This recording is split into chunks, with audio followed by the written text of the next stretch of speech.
Hasankeyf, a thousands-year-old village on the banks of the Tigris in southern-eastern Turkey. Ridvan grew up here, in one of the old cave dwellings at the foot of the ancient citadel. But in a few months, an artificial dam on the river will swallow up the entire settlement.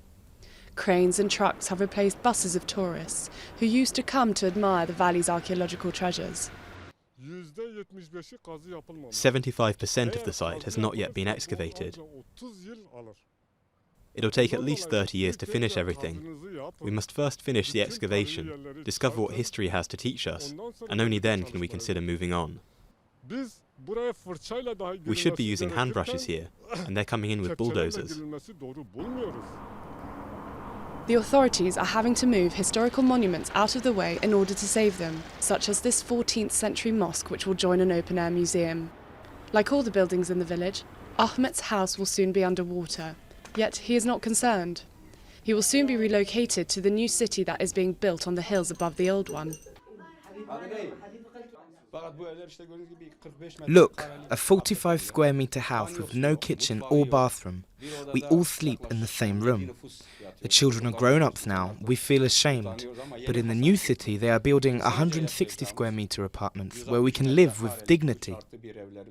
We look forward to the construction of the houses finishing as soon as possible.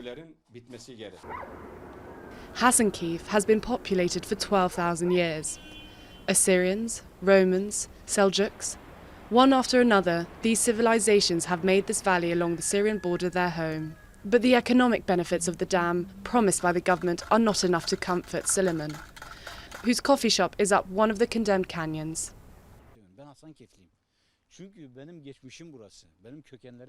I've seen the new city. I could never love a place like that. I'm from here. These caves are my home. My past is here. My roots are here. It is in these caves that my home resides. For me, luxury is not a house with all the comforts and latest trends. For me, luxury is this. The project began in 2006 and is expected to be completed by the end of 2019, by which time the ancient valley will have become a huge artificial lake.